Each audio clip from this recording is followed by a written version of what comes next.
Baru-baru ni ada tentang seorang business owner yang dikecam kerana nak hire marketing manager dengan job scope yang sekian-sekian. Actually bukan ni je, sebelum ni banyak je.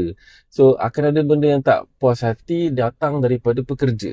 Jadi saya tak faham from side pekerja, sebab saya adalah business owner, saya mengambil ini adalah perspektif daripada business owner. Jadi apabila seorang SME, small medium enterprise, dia nak hire seseorang, dan SME ni dia ada pelbagai background. Business owner ni ada yang small, ada yang kecil, ada yang limited cash flow, ada yang baru nak bangun pun. Jadi apabila mereka nak hire mengikut kemampuan mereka. Dan itu pun adakah mereka patut hire? Itu adalah salah satu dilema yang diorang rasa diorang patut hire full time. Ataupun mungkin sebenarnya diorang perlukan freelance dahulu, part timer dulu, tapi mungkin belum ada lagi ilmu tersebut. Jadi bila dia nak hire, and then mungkin tak match dengan gaji yang ada di luar sana. Okay, kita faham, okay, basic, and then adalah sedikit peningkatan gaji. Tapi kalau nak hire manager dengan expectation dia untuk dia buat sesuatu, itu adalah hak dia sebagai business owner untuk letakkan apakah job scope dan apakah gaji yang dia nak bagi. So kalau dia mampu batakat tu dan ada orang terima, that's it. Dia macam kita nak jual barang, kita nak jual harga RM5,000 ke RM1,000, kalau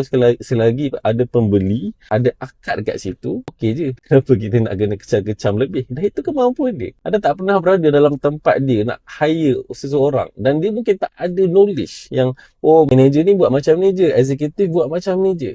So kenapa kita nak kena bash semua orang? Saya tak faham. Setiap orang ada background dan ada pengalaman masing-masing. So kita berbeza. Tapi untuk business owner, kalau anda nak faham, anda perlu ke hire. Dan bagaimana sepatutnya anda buat marketing game plan, anda boleh klik link dekat bio dan find out how. All the best.